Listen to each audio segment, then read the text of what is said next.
बिस्मिल्लाहिर्रहमानिर्रहीम। अस्सलामुअलैकुम student. Programming fundamental के आज के लेक्चर में हम कुछ और प्रॉब्लम लेके आएंगे इफ़ एल्स के हवाले से, कंडीशनल स्टेटमेंट के हवाले से।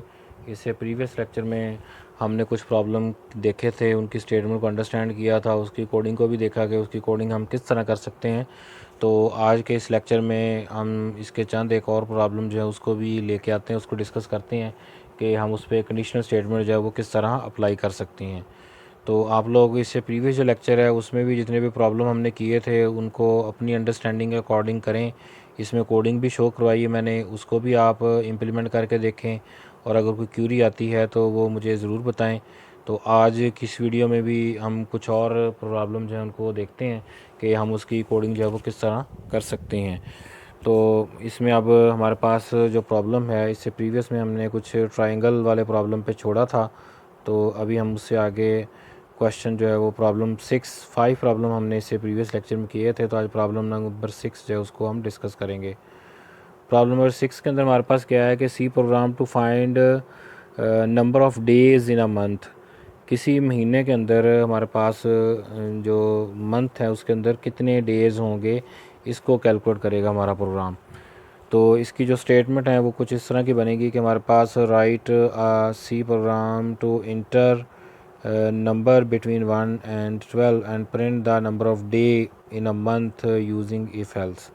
एक तो ये आ गया कि यूज़र से हमने जो मंथ इंटर करवाना है वो 1 से लेकर 12 तक वो बताएगा कि नंबर ऑफ़ मंथ कौन सा है। लाइक अगर फेबररी है तो हम उसमें 2 इंटर करवाएंगे यूज़र से कहेंगे कि वो 2 इंटर करे। अगर मार्च है तो उसके लिए वो 3 इंटर करे। इसी तरह हमारे पास अगर दिसंबर है तो 12 इंटर कर दे। तो नंबर्स हमें बताएगा नंबर की फॉर्म में, तो हम ये बता दें कि उस महीने के अंदर कितने टोटल डेज़ हैं। How to find the number of days in a given month using if else in C programming. Logic to find the number of day in a month in C programming. तो ये 3 तरह की इसकी statement बन जाएंगी। तो इसमें करना क्या है कि यूज़र ने इंटर करना है नंबर इज़ इक्वल टू 1 और हमारा नंबर 1 जनवरी है, जनवरी कंटेन 31 डेज़। तो ये हमारे पास कैलकुलेट हो गया। तो ये इसके लिए इनपुट है हमारे पास और उसके बाद ये आउटपुट आ जाएगी। ये इतना सा रनिंग के दौरान रिज़ल्ट आएगा। तो इसके जो बैकग्राउंड प्रोग्रामिंग है उसको हम देख लेते हैं कि हमने किस तरह इसके अंदर प्रोग्रामिंग करनी है। तो सबसे पहले तो हमें मंथ जो है उनका पता होना चाहिए कि एक महीना है जो उसके अंदर कितने हमारे पास डेज़ आते हैं और क्या होता है। तो ये इसके लिए फिर हम क्या करेंगे कि ये हमारे पास जनवरी अगर आता है, जनवरी, मार्च, मई, जुलाई, अगस्त, अक्टूबर, दिसंबर, तो इसके अंदर टोटल डे 31 डेज़ हैं। फरवरी के अंदर 28 और 29 डेज़ आ सकते हैं। इसी तरह अगर अप्रैल, जून, सितंबर और नवंबर है तो उसमें 30 डेज़ होंगे। तो ये हमारे पास इसके लिए लॉजिक है to find the days of in a month. तो step by step descriptive logic to find the number of days in a month क्या होगी कि सबसे पहले हमने क्या करना है, यूज़र से मंथ इंटर करवाना है तो उसको मंथ वेरिएबल के अंदर हम स्टोर करवा लेंगे। उसका for each month check the separately and print accord corresponding number of days in that month using the above table. जो टेबल दिया हुआ था उसके अकॉर्डिंग हम चेक करते जाएंगे कि अगर यूज़र ने मंथ जो है वो 1 इंटर किया है तो वो जनवरी वाला होगा, 31 डेज़ जो है वो प्रिंट कर दे। इसी तरह अबव रिपीट करेंगे, above suggest for all 12 month. तो हर एक के लिए हम उसको रिपीट करेंगे कि जितने भी 12 मंथ हैं उसमें से यूज़र कौन से इंटर करता है। तो यहाँ पर जस्ट सिंपल सी कंडीशन स्टेटमेंट यूज़ हो जाएगी। अब इसमें प्रोग्राम देखते हैं हम प्रोग्राम के अंदर हम क्या कर सकते हैं। Program to find the number of days in a month, उसके लिए सबसे पहले हमने स्टैंडर्ड IO.h इंक्लूड किया। उसके बाद फिर इंट जो है वो मंथ के अंदर हमने एक वेरिएबल ले लिया है। उसके बाद फिर अब यूज़र से मंथ के अंदर हम डाटा स्टोर करवा लेंगे, यूज़र से वैल्यू पिक कर लेंगे। उसके बाद if month is equal to 1 print 31 days, else if month is equal to 2 28 और 29 days, else if month 3 31 days, else if month 4 30 days, else if month 5 31 days। तो ये हमारे पास नेस्टेड इफ़ की फॉर्म में है, इफ़ एल्स की form में लगा हुआ है। इफ़ एल्स अगर एक ट्रू है देन देखें, अगर 1 ट्रू हो जाता है तो ये प्रिंट करने के बाद नेक्स्ट नहीं जाएगा, नेक्स्ट स्किप होगा, क्योंकि 1 के बाद दोबारा 1 तो कभी भी नहीं आना। तो इस तरह ये सारे स्किप होते हैं। अगर 1 ट्रू नहीं है तो 2 पे जाएगा, उसको चेक करेगा, अगर वो भी ट्रू नहीं 3 पे चला जाएगा, और लाइक वाइज ये आगे रन होता जाएगा एटलीस्ट जब हमारे पास ये 12 तक ना हो। और अगर 12 के अलावा कोई और इंटर कर देता है, invalid input please inter month number between 1 and 2, तो ये कंडीशन एट द एंड हमने लगानी है, क्योंकि जब सारी फॉल्स हो जाएंगी तो इस पे आके वो बता देगा कि यूज़र ने जो नंबर इंटर किया था वो इस रेंज में नहीं है, तो इसका मतलब है कि उसको हम फाइंड आउट नहीं कर सकते। तो ये हमारा जो प्रोग्राम था वो रन हो गया। इसके बाद नेक्स्ट हमारे पास 7th प्रॉब्लम है। उसमें क्या कर रहा है कि C program to check whether a character is upper case और लोअर केस। तो जो करेक्टर यूज़र ने इंटर किया है वो अपर केस है या लोअर केस है। आगे इसकी स्टेटमेंट है कि write a C program to input character from user and check whether character is upper और lower case using if else. इसी तरह how to check the upper case and lower case using if else in C programming, logic to check upper and lower case alphabet in C programming. तो user से हमने सी character लिया, उसके बाद सी को बता दिया कि सी इज़ अपर केस लेटर। अब इसकी कंडीशन जो है वो कैसे चेक होगी। हमारे पास इसमें जो input a character from user stored in the some variable say C H. उसके बाद हम अपर केस के लिए चेक करेंगे कि सी एच ग्रेटर दैन होगा कैपिटल ए से और एंड लेस दैन होगा कैपिटल जी से। तो ये एंड का मतलब है कि जब ये दोनों ट्रू होंगी तो ये वाला अपर केस शो कर देगा। इसी तरह अगर ग्रेटर दैन स्मॉल ए हो, लेस दैन स्मॉल जी हो, तो बिटवीन ये हमारे पास काम करेगा। If none of the above condition met than character is not alphabet. तो एल्स के बाद हम ये वाली कंडीशन जो है वो लिख देंगे। अभी आगे कोड इसका लिखा हुआ है, वेरी सिंपल कोड। आपने पहले स्टैंडर्ड io.h जो है वो यूज़ कर लेनी है। उसके बाद फिर नेक्स्ट हमारे पास मेन प्रोग्राम स्टार्ट होगा। हम यूज़र से क्रैक सी एच वेरिएबल के अंदर CHAR इसको करेक्टर डिक्लेयर कर दिया है, तो यहाँ यूज़र से हम करेक्टर जो है वो इंटर करवा लेंगे। उसके बाद पहली कंडीशन यहाँ पर अप्लाई होगी कि करेक्टर जो है वो ग्रेटर दैन इक्वल टू ए और लेस दैन इक्वल टू जी आ जाए, तो हमारे पास अपर केस वाला शो हो जाए, अदरवाइज़ लेस वाला हो जाए। देखें ये हमारे पास एंड गेट यूज़ हो रहा है। अगर ये दोनों ट्रू होंगी तो तब ये वाली स्टेटमेंट रन होगी। अगर ये ट्रू नहीं होती, लाइक ये फॉल्स हो जाती है, तो फिर एल्स के बाद इसको चेक करेगा कि लेस के स्मॉल के साथ तो कहीं नहीं मैच हो रहा। अगर ये ट्रू हो जाता है तो डेफिनेटली ये रन होगा, ये शो कर देगा। अगर ये ट्रू नहीं है, लाइक वाइज ये नहीं है, तो फिर इस एल्स पे आके कह देगा सी इज़ नॉट एन अल्फ़ाबेट। वो हमारे पास अल्फ़ाबेट करेक्टर नहीं है।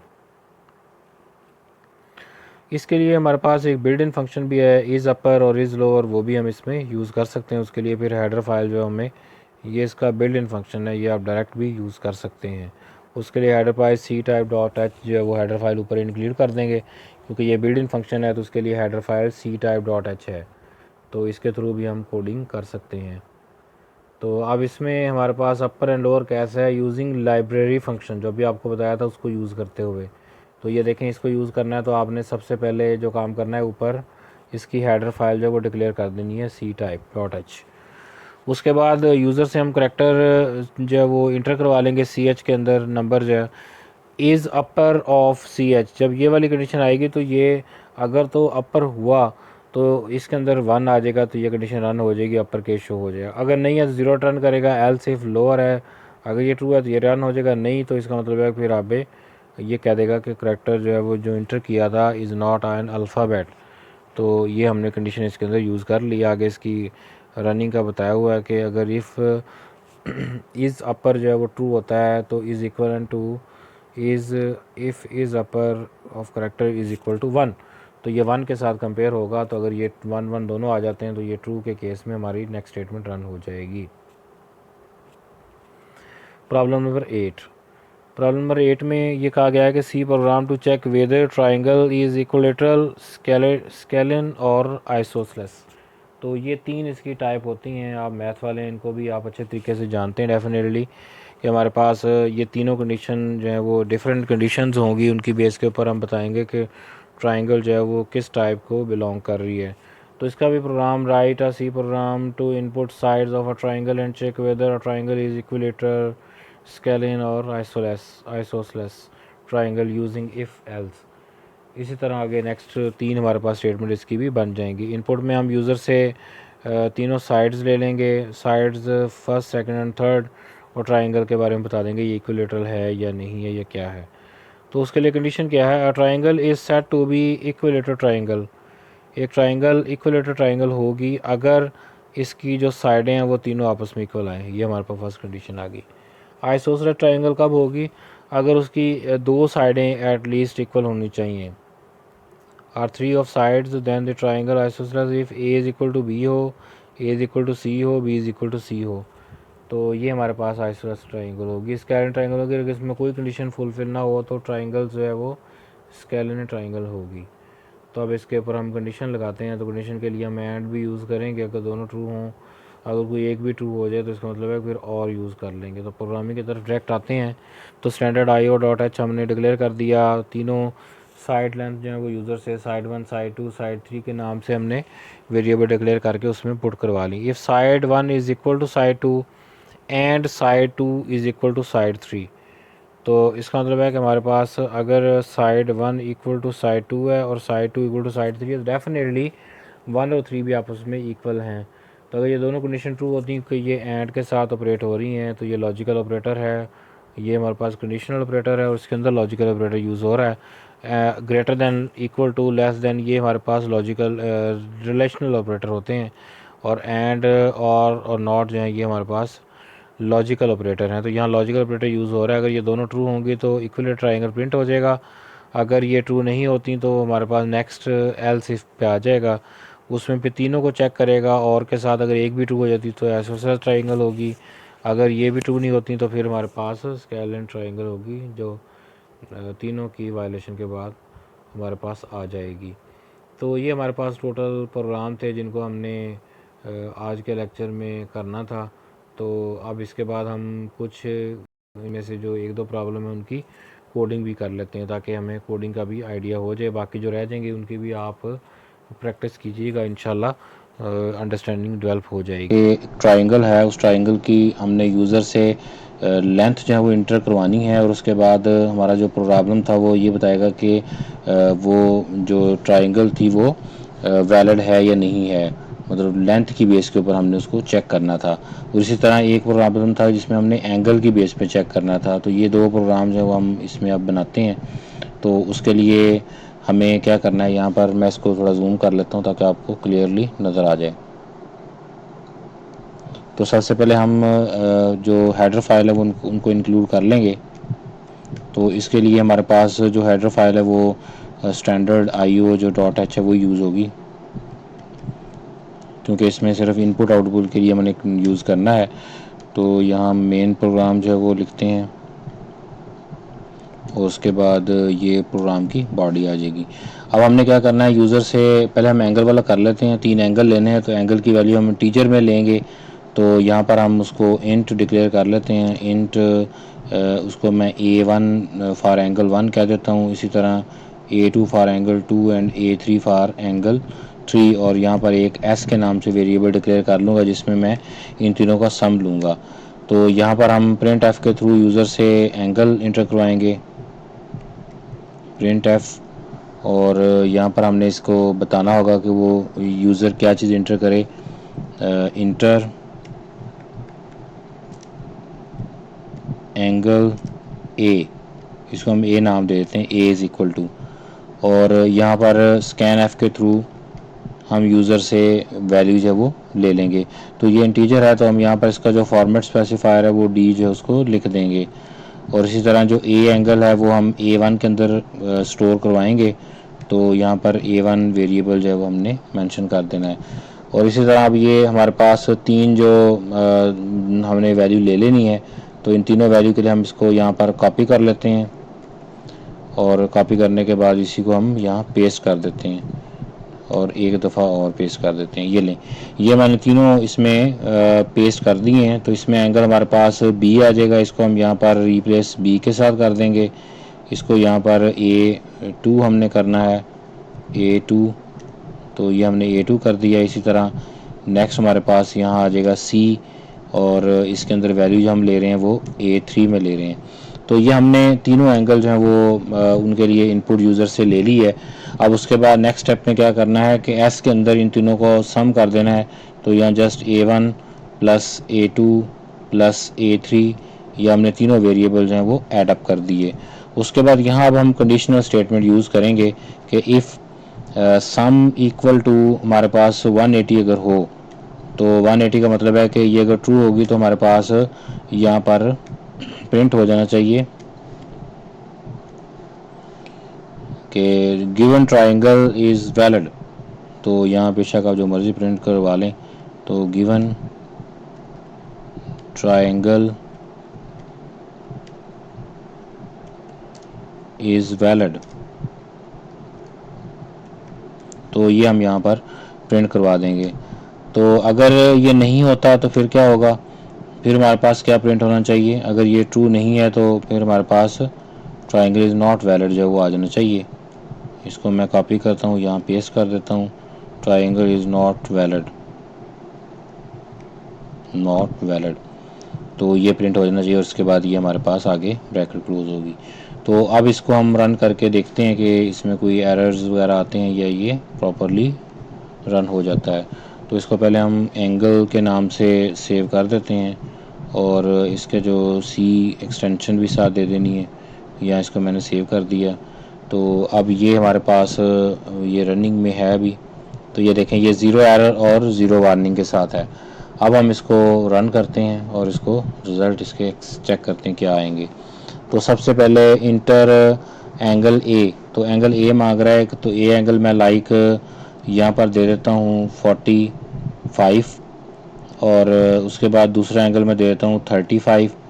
अब 35 और 45 कितना होगा, अगर इन दोनों को ऐड अप किया जाए तो ये हमारे पास 80 होगा। तो अगर मैं यहाँ पर थर्ड एंगल 100 देता हूँ तो ये ट्रायंगल वैलिड का आंसर देगा। अगर मैं यहाँ पर 100 नहीं देता, लाइक मैं इसको इतनी वैल्यू देता हूँ, ये 180 से सम इसका कम आ जाए, तो ये हमारे पास 80 बन रहा था, तो मैं इसको 20 दे देता हूँ, तो इसको इनवैलिड देना चाहिए। देखें, given triangle is not valid. तो अब इसको हम दोबारा इससे बड़ी वैल्यू के लिए भी चेक कर लेते हैं। मैं इसको अगेन रन करता हूँ। तो अब इसमें फिर मैं अगेन पहले 45 देता हूँ वैल्यू, ए की वैल्यू मैं 45 दे देता हूँ और बी की वैल्यू 35। अब देखें 45 और 35 हमारे पास कितने हो गए, ये दोनों आ जाएंगे 50 अगेन। तो अब सॉरी, हमारे पास ये 80 अगेन आ जाएंगे। तो अब यहाँ पर 100 अगर मैं देता हूँ तो ये 180 एग्जैक्ट होगा, तो मैं 120 दे देता हूँ, तो अब भी ये इनवैलिड होना चाहिए। तो देखें नॉट वैलिड, तो इसका मतलब है कि ये हमारा प्रोग्राम जो है ये प्रॉपरली रन कर रहा है। तो अब हम एग्जैक्टली 180 पे चेक कर लेते हैं। तो मैं इसको अब वैल्यू जो है वो 180 पूरी दूंगा सम के फॉर्म में, पहले 45 उसके बाद 35, तो ये कितना होगा 80 और नेक्स्ट 100, तो इसको वैलिड कहना चाहिए। देखें अब इसने क्या किया है, given triangle is valid, given triangle is not valid, तो अब ये नॉट वैलिड भी साथ ही प्रिंट हो गया। तो ये मैंने असल में यहाँ पर एल्स वर्ड यूज़ नहीं किया था, जस्ट आपको ये बताने के लिए कि देखें अब अगर पहली कंडीशन ये ट्रू नहीं हो रही थी, जब ये ट्रू नहीं थी तो जस्ट ये प्रिंट हो रहा था, लेकिन अब ये वाली कंडीशन 180 वाली ट्रू हो गई है तो इसने वैलिड भी प्रिंट कर दिया और साथ इनवैलिड भी, क्योंकि हमारे पास जैसे ही इफ़ कंडीशन जो है वो ट्रू होती है तो उसके बाद वाली अगर एक स्टेटमेंट लिखी हुई है तो कर्सर आप देखें, जब ये ट्रू नहीं हो रही थी तो इसको स्किप करके इसको प्रिंट कर रहा था, ये सेकंड वाली को, जो जब ये ट्रू हुई है तो इसने इसको प्रिंट करने के बाद फिर ये सेकंड पे डेफिनेटली आना ही आना है। तो इसका मतलब है कि अगर यहाँ पर हम एल्स यूज़ कर देंगे तो फिर हमारा ये काम जो है वो सही होगा। तो अब इसको हम एल्स इंटर करके फिर देखते हैं कि ये क्या करता है। तो अब हम इसको अगेन मैं वही वाली वैल्यू दूंगा, तो फिर हम इसको चेक कर लेंगे। पहले मैं 45, उसके बाद दैन 35 और दैन 100, तो अब मुझे एक ही आना चाहिए। यहाँ देखें ट्राइंगल इज़ वैलिड, तो ट्राइंगल हमारी वैलिड है, तो ये इसका शो हो गया हमारे पास। तो इसी तरह जो सेकंड था ये एंगल के ऊपर था, सेकंड जो था वो हमारे पास इसकी लेंथ के ऊपर था। तो हम यहाँ पर A1 A2 की बजाय अब मैं इसको लेंथ को चेंज करने जा रहा हूँ इसी कोड को। तो मैं लेंथ को ABC कह देता हूँ, तो इसको मैं B नाम दे देता हूँ और इसको मैं C नाम दे देता हूँ, और यहाँ पर अभी फ़िलहाल हम ये वेरिएबल नहीं रखते। उसके बाद इंटर साइड ए, तो यहाँ हम जस्ट साइड लिख देते हैं, साइड ए। तो साइड ए जो है उसको हम जस्ट ए में स्टोर करवा लेंगे। इसी तरह इंटर साइड बी, तो साइड बी को हम यहाँ वेरिएबल बी के अंदर स्टोर करवा लेंगे। इसी तरह यहाँ पर हम लिख लेते हैं इसको साइड सी, तो उसकी जो तीनों साइड हैं वो हमारे पास आ जाएंगी। साइड सी को हम सी वेरिएबल में स्टोर करवा लेंगे। तो ये मैंने तीनों वेरिएबल ले लिया। अब उसके बाद यहाँ मैंने कंडीशन लगानी है। तो कंडीशन क्या लगानी है कि अगर ए प्लस बी करते हैं तो वो भी हमारे पास ग्रेटर देन आना चाहिए सी। तो मैं कंडीशन अब इसी एक के अंदर लगाता हूँ। इसी को हम ब्रैकेट्स यूज़ कर लेते हैं, या ब्रैकेट ना भी करें तो जस्ट ए प्लस बी ये हमारे पास होना चाहिए ग्रेटर देन सी, और यहाँ पर एंड उसके बाद अब देखें ए प्लस बी ग्रेटर देन सी होना चाहिए। और उसके बाद नेक्स्ट हमारे पास कंडीशन क्या है, ए प्लस सी ग्रेटर देन बी होना चाहिए। एंड अब हमारे पास ए बी हो गया, ए सी हो गया, अब हमारे पास रह गया बी सी। तो यहाँ पर आ जाएगा बी प्लस सी ग्रेटर देन ए होना चाहिए। तो अगर आप इसको देखें तो इस साइड पे हमारे पास ए आ गया, इधर बी आ गया, इधर सी आ गया, तो ये तीनों वेरिएबल इसमें कवर हो गए। तो अगर ये कंडीशन सारी ट्रू हो जाती हैं तो given triangle is valid, otherwise not valid. तो अब इसमें अगर वैल्यू हम खुद से इंटर करते हैं, पहले हम ऐसी इंटर करते हैं जिसमें हमारे पास ट्राइंगल जो है वो इनवैलिड हो जाए। लाइक मैं यहाँ पर अगर ए की वैल्यू रख देता हूँ 5, बी की वैल्यू रख देता हूँ 2, तो 5 प्लस 2 कितना होगा 7, और सी की वैल्यू को मैं रख देता हूँ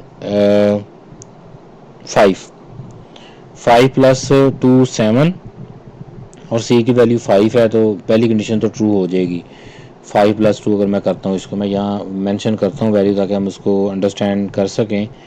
तो मैं ए की वैल्यू लाइक रखता हूँ ए इक्वल टू 5, इसको मैं उसमें कर लेता हूँ, कमिट्स में कर लेता हूँ। कमिट्स में जो भी चीज़ लिखते हैं वो प्रोग्राम का पार्ट नहीं होती, कंपाइलर उसको कमिट्स ही कंसिडर करता है, कमिट्स में वैल्यू रन नहीं हुआ करती। बी की वैल्यू हम रख लेते हैं लाइक 4 रख लेते हैं हम, और 5 प्लस 4 9 होगा, तो 9 मस्ट बी ग्रेटर देन उसको 6 कह लें, तो c इज़ इक्वल टू 6। अब हम ये बाकियों पे भी लगा के देखते हैं। a प्लस सी, ए कितना है 5 है, और c कितना है 6 है, तो 6 प्लस 5 कितना होगा 11 greater than b। Okay, b plus C करें, b plus C 6 plus 4 10 greater than a। तो इसका मतलब है कि अगर मैं ये वैल्यू देता हूँ तो इसको रन होना चाहिए, वैलिड ट्राइंगल देना चाहिए। a में क्या देना है आपने 5 4 6, तो अब इसको रन करते हैं। अब यहाँ पर a को मैं देता हूँ 5 4 6, तो ट्राइंगल इज़ वैलिड। अब हम इसको इनवैलिड के लिए करके देखते हैं किस पे ये इनवैलिड देगा। तो अगर देखें a plus B is equal to A plus B हमारे पास क्या था 9, तो 9 ग्रेटर देन सी होना चाहिए, तो मैं यहाँ पर इसको 16 कर देता हूँ। तो अब देखते हैं कि ये क्या करेगा 5 4 और 16। तो अब यहाँ पर मैं पहले 5 वैल्यू देता हूँ, फिर 4 और फिर 16। अब ये इनवैलिड आना चाहिए। देखें triangle given triangle is not valid. तो ये हमारे पास दो कोड जो थे वो हमने बना लिए। इसी तरह आप इसमें कोई भी सिंपल ये इफ एल्स हमने यूज़ किया है, नेस्टेड इफ यूज़ कर सकते हैं। यहाँ पर मैंने आपको ये लॉजिकल एंड जो है वो भी यूज़ करके बता दिया है। अब देखें अगर हम इसको देखते हैं तो ये वाली कंडीशन हमारे पास ट्रू नहीं होती अगर हम सी की वैल्यू 16 रखते हैं। तो इसकी प्रॉपर्टी ये है कि हमारे पास अगर एंड गेट के अंदर एक भी कंडीशन अगर हमारे पास फॉल हो जाए तो हमारा जो कोड है वो आगे वाला इफ़ वाला वो ट्रू नहीं होगा, तो एल्स वाला पार्ट रन होगा, इफ़ वाला रन नहीं होगा। तो इसी तरह जो बाकी प्रोग्राम आपको समझाएं उन सबको भी आप इसी तरह कोडिंग के थ्रू रन करें अगर कहीं इशू आता। स्टूडेंट अभी हम जो कंडीशनल स्टेटमेंट है इसके अंदर जो एंड ऑपरेटर है उसका यूजेज जो है वो थोड़ा सा देख लेते हैं कि एंड ऑपरेटर जो है वो किस तरह, या और ऑपरेटर जो है किस तरह यूज़ किया जाता है। तो एंड ऑपरेटर का ये काम है कि अगर दो condition at A time true हो जाएं तो फिर हमारे पास ट्रू आता है। तो यहाँ पर हम इस तरह करेंगे कि यहाँ पर एक और वेरिएबल ले लेंगे, लाइक मैं यहाँ पर एक के वेरिएबल ले लेता हूँ। के के अंदर वैल्यू जो है वो मैं 15 स्टोर कर देता हूँ। तो अब ये जो इफ़ कंडीशन मैंने लिखी हुई है मैं यहाँ पर जस्ट ट्रू लिखता हूँ ताकि जैसे ही ये हमारे पास वैल्यू जो है वो ट्रू हो तो ये जस्ट ट्रू डिस्प्ले कर दे, अदरवाइज़ ये फॉल्स डिस्प्ले कर देगा। तो इसी को हम कॉपी करके नीचे पेस्ट कर लेते हैं। तो यहाँ मैं पेस्ट कर देता हूँ इसको, इसको लिख देते हैं फॉल्स। तो अब हम इसके अंदर जो कंडीशनल स्टेटमेंट है इसमें अब हम रिलेशनल ऑपरेटर लिखा था, अभी हम यहाँ पर लॉजिकल ऑपरेटर जो है वो यूज़ करते हैं। तो मैं यहाँ पर कंडीशन तो लगा रहा हूँ मतलब दो के दरमियान लेस दैन के लिए, लेकिन मैं यहाँ पर कंडीशन स्टेटमेंट इस तरह नहीं लगाता, मैं आई और जे को कंपेयर करूँगा। लाइक मैं कहता हूँ कि व्हेन आई लेस दैन जे, और यहाँ पर मैं एंड लगा देता हूँ, एंड आई लेस दैन जे तो डेफिनेटली नहीं है, लेकिन यहाँ पर बल्कि और पहले लगाते हैं। तो और के लिए अगर आप कीबोर्ड पे देखें तो यहाँ पर जो बैक स्लैश का बटन है मोस्टली कीबोर्ड के अंदर, वो शिफ्ट के साथ अगर दबाएं तो ये एंड और ऑपरेटर का साइन जो है वो आपके पास नज़र आ जाएगा स्क्रीन पे। आई लेस दैन जे तो नहीं है, 12 लेस दैन 6 नहीं है, तो लेकिन दूसरी कंडीशन मैं ट्रू लगा देता हूँ। तो जे लेस दैन के लिख देते हैं, जे लेस दैन के। तो इसका मतलब है कि अब हमारे पास जो हमें नज़र आ रहा है वो ट्रू जो है वो प्रिंट होना चाहिए, और उसके बाद फिर फॉल्स प्रिंट, या इसको इफ़ एल्स कर देते हैं ताकि दूसरा भी हमारे पास कंडीशन के साथ आ जाए। तो एल्स ये वाला हो जाए। तो अब इसको देखते हैं कि ये हमें क्या रिज़ल्ट देगा। तो इसने अब ट्रू हमें दे दी है। अगर आप इसमें देखें तो ये ट्रू हमारे पास डिस्प्ले में आ गया है। तो इसका मतलब है कि और गेट की ये प्रॉपर्टी है या और लॉजिक की ये प्रॉपर्टी होती है कि दोनों में से एक भी ट्रू हो जाए तो रिज़ल्ट जो है वो ट्रू आ जाता है। तो अब मैं इसी के अंदर और की जगह एंड रिप्लेस कर देता हूँ। उसके बाद फिर हम रिज़ल्ट को चेक करते हैं कि रिज़ल्ट हमारे पास क्या आएगा। अब देखें ये फॉल्स आ गया। एंड की प्रॉपर्टी ये होती है कि एंड के अंदर अगर हमारे पास दोनों ट्रू हों तब रिज़ल्ट ट्रू आता है, अगर एक भी फॉल्स हो जाए तो हमारे पास रिज़ल्ट जो है वो फॉल्स आएगा, ट्रू नहीं आएगा। तो ये देखें ये एंड अब इस तरह प्रॉपरली वर्क कर रहा है। तो अगर आप कंडीशन में गौर करें तो ये देखें आई लेस दैन जे था, तो आई लेस दैन जे का मतलब है कि आई 12 है तो 12 लेस दैन 6 तो नहीं है, या 6 लेस दैन 15 है क्योंकि जे लेस दैन। अब मैं यहाँ पर वैल्यू अगर चेंज कर दूँ, लाइक मैं इसकी वैल्यू यहाँ पर कर देता हूँ 1 या 2 कर दें, 2 भी तो लेस दैन जे होगा ना। तो अब इसका रिज़ल्ट ट्रू आना चाहिए। अब इसको रन करके देख लेते हैं। तो ये देखें अब इसको अगर आप स्क्रीन पे गौर करें तो रिज़ल्ट इसका ट्रू जो है आपके पास शो हो गया। तो ये हमारे पास लॉजिकल ऑपरेटर जो है वो प्रॉपरली वर्क कर रहा है। इसी तरह अगर और में आते हैं तो और में हमारे पास अगर दोनों फॉल्स होंगे देन रिज़ल्ट फॉल्स आएगा। तो अगर उसमें एक भी अगर ट्रू हो जाता है तो रिज़ल्ट हमारे पास ट्रू होगा। तो जैसे अभी हमने पिछले लेक्चर में भी मैंने आपको बताया था कि अगर हमारे पास हमने कंडीशनल स्टेटमेंट यूज़ करनी है तो हमें कोई भी स्टेटमेंट प्रोग्रामिंग के अंदर रन करनी हो तो हमें उसको इंडिविजुअली पहले रन करके समझना होता है कि ये वर्क किस तरह कर रही है। अब इसके अंदर जो लॉजिकल ऑपरेटर थे हमने उसको यूज़ करके देखा है कि लॉजिकल ऑपरेटर जो है वो वर्क किस तरह करते हैं। तो इसमें हमने एक सिंपल एग्जांपल ली है और कंडीशनल स्टेटमेंट के अंदर logical operator relational operator combine use किए, और उसके बाद आगे उसकी अंडरस्टैंडिंग की है कि उसमें कब ये ट्रू होगा कब ये फॉल्स होगा। तो अगर आपने प्रोग्रामिंग सीखनी है तो आप लोग इस तरह करें कि जो भी नई हमारे पास स्टेटमेंट आ रही हैं उन स्टेटमेंट को एटलीस्ट अपनी मर्ज़ी की एग्जांपल बना के सिंगल सिंगल स्टेटमेंट को रन करके पहले समझें कि उसके अंदर वर्किंग किस तरह हो रही है, और उसमें खुद से चेंजिंग करें कि वैल्यू अगर चेंज करेंगे तो आपकी अंडरस्टैंडिंग क्या कहती है, और जब आप उसको कंपाइलर पे रन करते हैं तो रिज़ल्ट क्या आता है। तो अगर आपकी अंडरस्टैंडिंग और कंपाइलर का रिज़ल्ट दोनों सेम आ गए तो फिर आपको प्रोग्रामिंग आ जाएगी। अगर कहीं इसमें चेंजिंग आ रही हो कि आप कुछ और सोच रहे हो रिज़ल्ट कुछ और आ रहा हो तो फिर इसका मतलब है कि आपको उस स्टेटमेंट की अभी तक अंडरस्टैंडिंग नहीं हुई। तो जैसे भी मैंने बताया कि एंड गेट है, तो अगर एंड हमारे पास लॉजिक है तो एंड का मतलब है कि दोनों में दोनों का ट्रू होना ज़रूरी है। अगर एक इसमें फॉल्स होती है तो रिज़ल्ट हमारे पास नहीं आएगा, रिज़ल्ट फॉल्स आएगा। तो वो हमने भी अप्लाई करके देखा तो उसमें रिज़ल्ट डेफिनेटली जैसा हम सोच रहे थे या जैसा होना चाहिए था वैसा ही आ रहा है। इसी तरह जब और गेट अप्लाई किया तो और गेट की प्रॉपर्टी ये होती है कि अगर एक भी ट्रू हो जाए रिज़ल्ट ट्रू होता है, अगर दोनों फॉल्स होंगे तब फॉल्स होगा। आप देखो मैं यहाँ पर अगर ये ट्रू है मैं दोनों को ही फॉल्स कर देता हूँ। लाइक यहाँ पर मैं लिख देता हूँ 12। अब 12 लेस दैन जे तो नहीं है ना, इसका मतलब ये ट्रू नहीं है। और दूसरे केस में 6 लिखा हुआ है कि 6 लेस दैन के, तो मैं यहाँ पर 5 कर देता हूँ। इसका मतलब ये भी ट्रू नहीं है, दोनों ट्रू नहीं है, लेकिन और गेट मैं लगा देता हूँ। अब मैं देखूंगा कि और पे क्या होगा, और पे इसका मतलब इसको फॉल्स देना चाहिए। तो जब मैं इसको रन करूँगा तो ये मुझे फॉल्स देगा। देखें अब चेक करें, ये फॉल्स है।